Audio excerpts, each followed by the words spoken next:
Hi, it's Dwyer, gamblersadvisory.com, dwyerboxingnews.com. Remember, the opinion you should follow should be your own. Just consider this video to be a second opinion from a complete stranger online. There is a fight that stands out to me taking place this weekend in New York City that really is on my upset alert list. Now understand, this is high risk. It's extremely high risk. Okay? This is really only for recreational gamblers with throwaway money who want to experiment on a live underdog. Right? The rest of the world sees it one way, as evidenced by the betting odds. I think the underdog in this fight, based on styles, is live. The fight is Peter Quillin against Hassan Njikum. Quillin right now is a big favorite. Njikum is a plus 240 underdog, in part because Peter Quillin is a New Yorker. He'll be fighting before his hometown crowd. And Quillin, like Njikum, is unbeaten at 27-0. And Quillin, of course, fought Wright and famously knocked Wright down in the middle of that fight, then was able to finish the show, win a decision that was legit.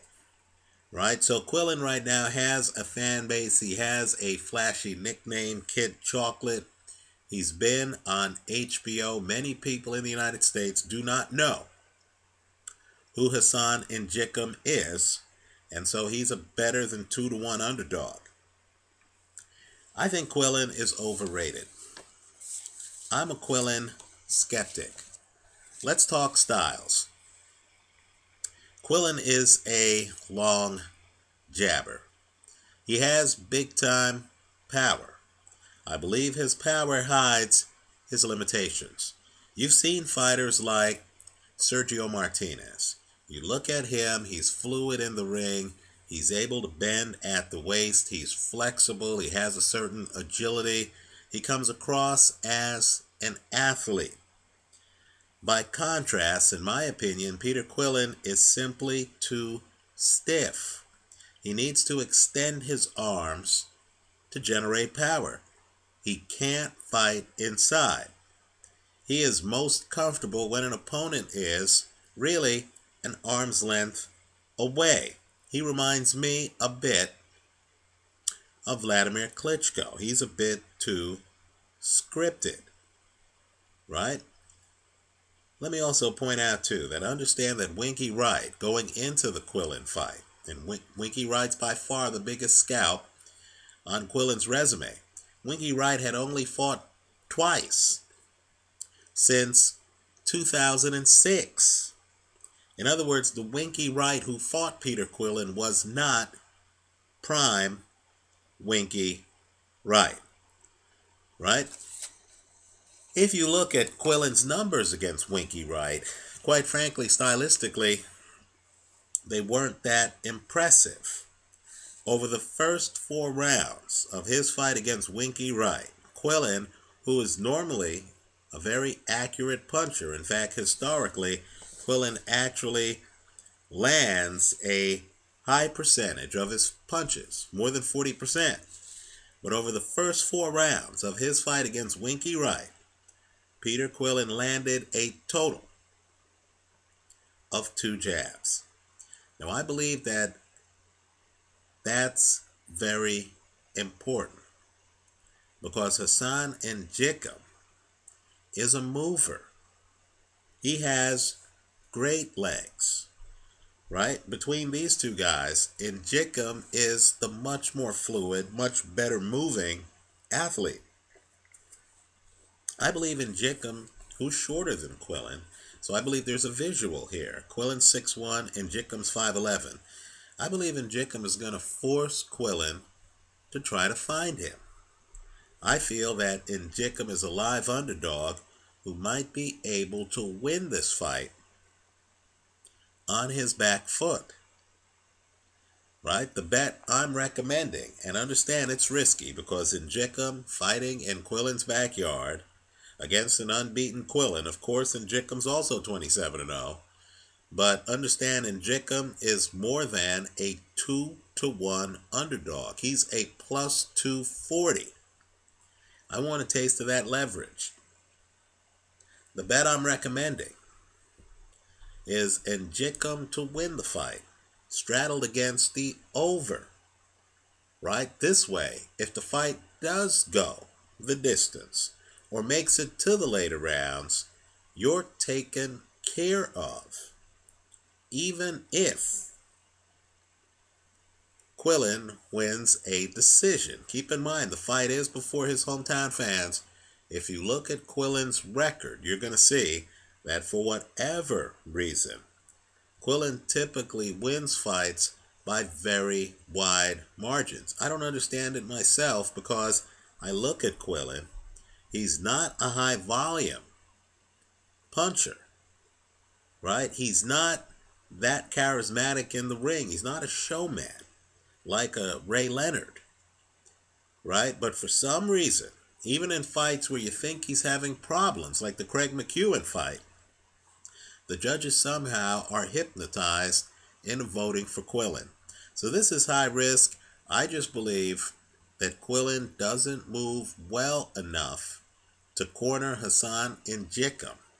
And I just believe Njikum should be able to, at least for the first half of the fight, pop Quillin with a jab, get in, get out.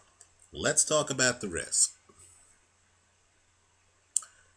Understand that Giovanni Lorenzo not just knocked Njikum down, he knocked Njikum out of the ring. Njikum had to get back in the ring, and it's a bit controversial. If you look at the video, there's a question on whether he gets help coming back in the ring. It looks like someone ringside touches him.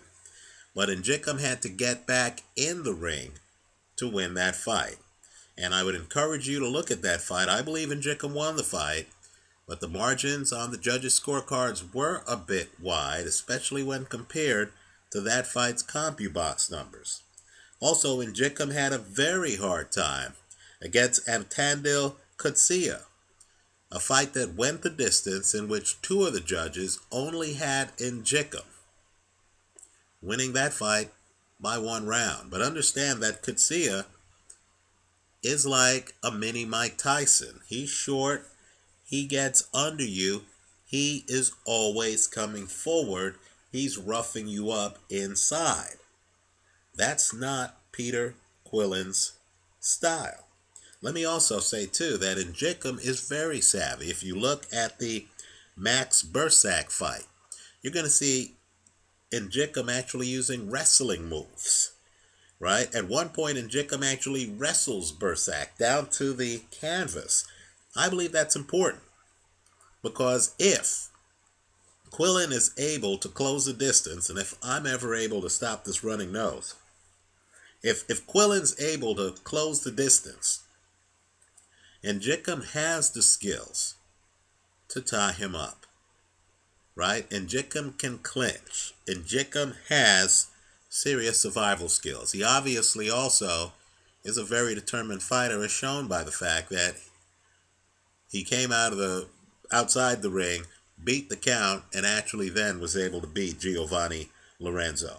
So, if you're a gambler, understand that if Peter Quillin knocks out Hassan Njikum in this fight, inside of the over, you lose it all, right? If Hassan Njikum gets the knockout inside of the over, in other words, on the under, right, then you would win the plus 240 bet and you would lose the over-under portion. You would net a profit. Okay? Understand, though, if Njikum gets the late KO, and I believe that's a distinct possibility, you would win both sides of the bet. I believe this fight is mispriced. I believe, dare I say it, in talking about an unbeaten fighter fighting in his backyard, I believe Peter Quillin is overrated. I like Njickum to win this fight, straddled against the over. Let me just briefly talk about another fight. They're talking right now about having George Groves fight Glenn Johnson. Apparently nobody retires gracefully in boxing. I saw Johnson lose a fight to Andres Fonfara. Afterwards, Johnson was eloquent in saying, hey, that's it for him. He had lost to a young lion. He realized that his days on the hunt had ended. A new generation had taken his place. And of course, apparently Johnson just could not stay outside the ring. Apparently the details of this fight are still being formalized. Well, I'll say this.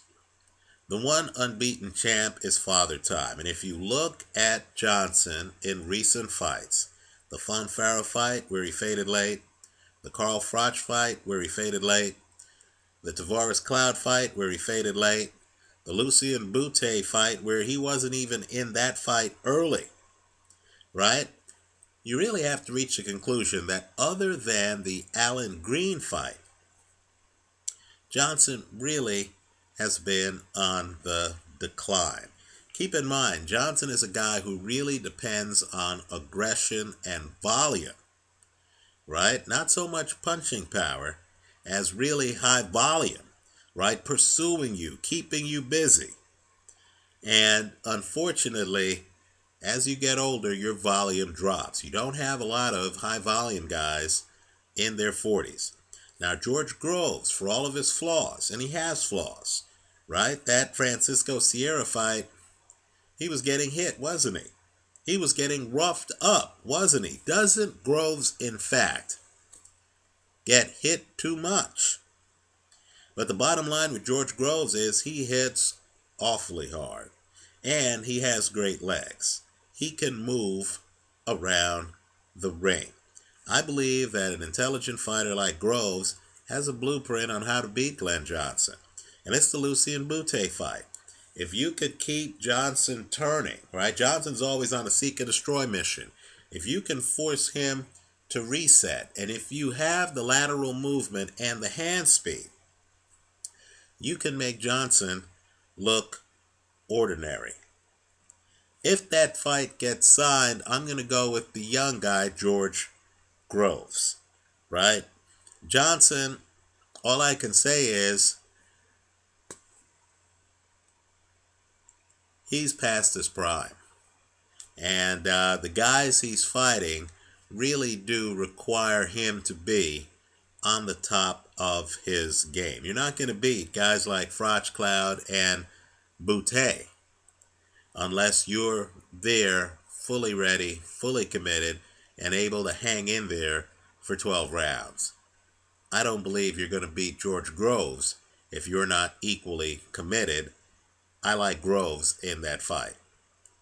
Let me know what you think. Leave your comments for me here online. Visit us at gamblersadvisory.com. And let me just say this too.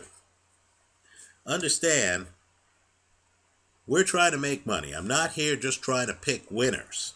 Okay, so occasionally I am going to go for a plus 240 underdog where I think he's a live underdog because I think that's where the profits lie in boxing, right? Picking a 10-1 favorite or a 15-1 favorite or a 20-1 favorite really isn't worth anyone's time, and it's not going to put money in your bank account. I think Hassan Njickum, underrated by American fight fans. I think Peter Quillin, overrated. I don't think Quillin has the legs that Hassan Njickum has. I think Njickum is the more charismatic fighter. We'll see what happens. Let me know what you think. Thanks for watching.